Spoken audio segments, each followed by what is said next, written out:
کہانیاں ان کی سن لیں. یہ حضرت امام حسن بصری رحمۃ اللہ تعالیٰ علیہ حضرت بہت بڑا نام ہے حضرت. پھر ان کے بعد ان کے مرید حضرت حبیب اجمی رحمۃ اللہ تعالیٰ. تو تاریخ لکھتی ہے کہ حبیب اجمی رحمۃ اللہ تعالیٰ علیہ ایک وقت ایسا بھی تھا جب آپ سود کا کام کرتے تھے, اور جیسے یہاں کچھ احباب ہے نا کہ جن کا کام ہی ان کا نام بن جاتا ہے, تو آپ کو بھی جو ہے نا وہ بچے پکارا کرتے تھے حبیب سودیہ کہہ کے. تو پھر ایک وقت آیا کہ اللہ نے آپ کو توبہ کی توفیق دی اور آپ نے امام حسن بصری رحمۃ اللہ تعالیٰ علیہ کے دستے مبارک پہ توبہ کیا. وہ حضرت نے نا وہ اپنے پاس سے تسبیح عنایت فرمائی, اور ساتھ آپ نے تعلیم کیا اسم ذات اللہ. آپ نے فرمایا ابھی اے پکانا ہے. بندہ ہے نا حضرت جی, دل میں خیال آیا وہ کار کی نہیں چلاواں گا, تو مرشد کی بارگاہ میں عرض کرتے ہیں حضور بیوی بھی ہیں بچے بھی ہیں, آپ فرما رہے ہیں انہوں رب منانا ہے, تو جی کام نہیں کرانگا تو کھانا پینا کتوں. آپ نے فرمایا بیو اپنی بیوی دا خالق تو ہے نہیں حضور, اپنے بچیاں دا خالق تو ہے نہیں حضور, اپنے آپ نے خود پیدا کیتا ہی نہیں حضور, کنے کیتا ہے جناب اللہ نے. آپ نے فرمایا جو خالق ہے تو پھر رازق بھی ہے, جا تو یقین رکھ. آپ نے جا کے شروع کر دیا, تسبیح پکڑ لی, وہ شروع ہو گئی حضرت اللہ اللہ اللہ. ایک دن 2 دن 3 دن 4 دن 5 دن 6 دن.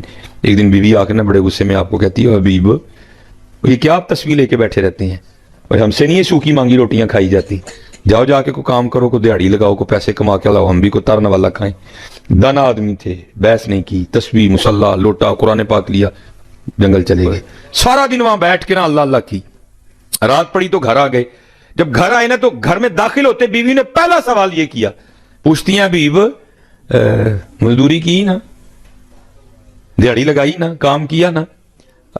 آپ نے فرمایا ہاں کیا. تو پھر پوچھتی ہے دیہڑی کتنے. آپ فرماتے میں نے ٹالا. میں نے کہا نہیں وہ سارا ہی مانگ رہے تھے, لیکن میں نے جس کا کام کیا نا وہ مالک بڑا کریم ہے, مجھے دیہڑی مانگتے ہوئے شرم آ گئی. تو بیوی کہتی ہے اچھا چلو پھر کل لے آئیو جا کے. آپ فرماتے ہیں اگلے دن پھر گیا, سارا دن اسی طرح اللہ اللہ اللہ اللہ اللہ اللہ. رات پڑی تو گھر آ گئے. بیوی پھر پوچھتی ہے حبیب دیہڑی لائی ہے نا, کام کر کے آئے ہو نا. آپ نے فرمایا ہاں کل سے بھی زیادہ کیا ہے. تو پوچھتی ہے اگر کیا تو پھر پیسے کدھر ہے. آپ فرماتے ہیں میں نے ٹالا.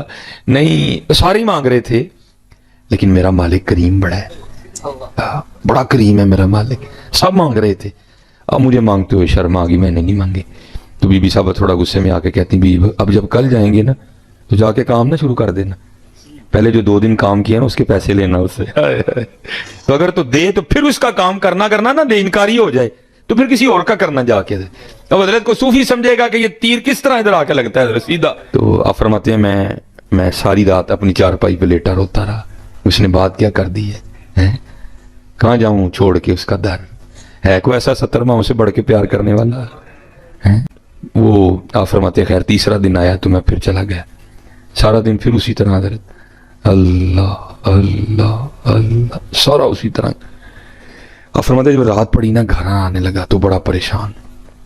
او حبیب وہ آج انہوں کی بہانا لانا ہے, آج اس کو کیا کہنا آگے سے, پتہ نہیں وہ آگے سے کیا بولے گی, کچھ ایسا ہی نہ کہہ دے جو مجھ سے سنا ہی نہ جائے. آپ فرماتے میں نے کہا چلو باہر ہی بیٹھ جاؤ, اس وقت جاؤں گا جب سو گئی ہوگی, کل ٹپاں گا کاٹ اور جاؤں گا, رات تو گزارو نا, کل کی پھر کل دیکھیں گے. آپ فرماتے میں باہر ہی بیٹھ گیا اور پھر تسبیح پکڑ لی اور پھر شروع کر دیا میں نے اللہ اللہ اللہ. فرماتے میں بیٹھا رہا, جب آدھی رات ہوئی نا تو میں گھر آیا کہ اب چلو سو گئی ہوگی. آپ فرماتے جب گھر آیا تو گھر کا منظر ہی بدلا ہوا ہے. کیا دیکھتا ہوں جناب, دھواں اٹھ رہا ہے اور کچھ پکنے کی خوشبو آ رہی ہے. آپ فرماتے میں بڑا حیران ہوا, بھئی آدھی رات کو میرے گھر چولہا کیسے جل گیا.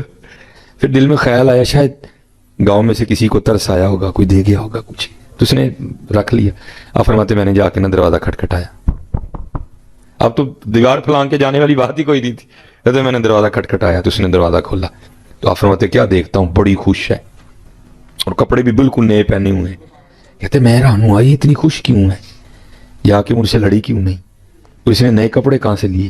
فرماتے سوال میں نے خود سے کیا تو جواب وہ دیتی ہے. کیا کہتی ہے, او حبیب وہ تسی کدا کام کر دے رہے ہو, تہاڈا مالک تے واقعی بڑا کریم ہے. وہ آپ کس کا کام کرتے رہے, آپ کا مالک تو واقعی بڑا کریم ہے. آپ فرماتے میں نے پوچھا کیوں, کیا ہوا؟ اب کہتے میرا ہاتھ پکڑا تو مجھے اندر لے گئی. آپ فرماتے اندر جا کے دیکھا کہ جس چیز کی ضرورت تھی سب کا ہی ڈھیر لگا ہے, جو نہیں تھا نا گھر میں سب کا ہی ڈھیر لگا ہے. کہتی ہے آپ تو کام کر رہے تھے نا, آج آپ نے اوور ٹائم بھی لگایا, آپ کام کر رہے تھے, آپ کا مالک اتنا کریم ہے, اس نے آپ کو تنگ نہیں کیا بلکہ یہ سارا کچھ اس نے اپنے بندوں کے ہاتھ میں جائے. آپ فرماتے ہیں میں رو پڑا ہوں, قربان جاؤں ہماری بے وفائی پر بھی وہ اتنا پیار کرتے ہیں. اگر ہم با وفا ہوتے تو کیا ہوتے؟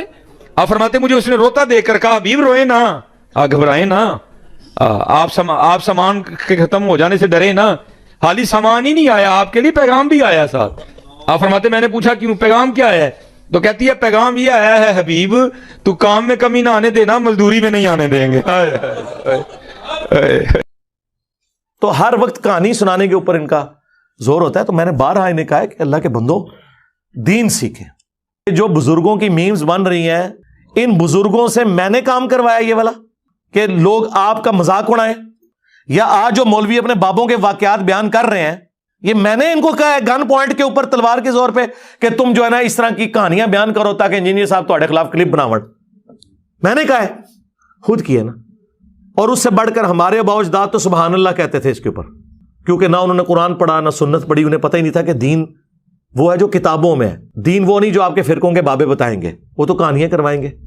اور وہ ہمارے جو مرشد ہیں مصباحی صاحب حافظہ اللہ تعالی, جن کو 3 سال شروع ہو گیا, وہ کہہ رہے ہیں میں اپنے رب سے توفیق مانگ رہا ہوں کہ میں نے انجینئر کا رات ضرور کرنا ہے. جیلم کل آ رہے ہیں, جیلم اس کے بعد کئی دفعہ آ چکے ہیں لیکن میرا نام بھی نہیں لیتے. اندازہ کریں وہ توفیق کدھر گئی. قرآن میں آپ سورہ التوبہ پڑھیں, پارہ نمبر 10 کا آخری صفحہ پڑھ لیں, آیت نمبر 92.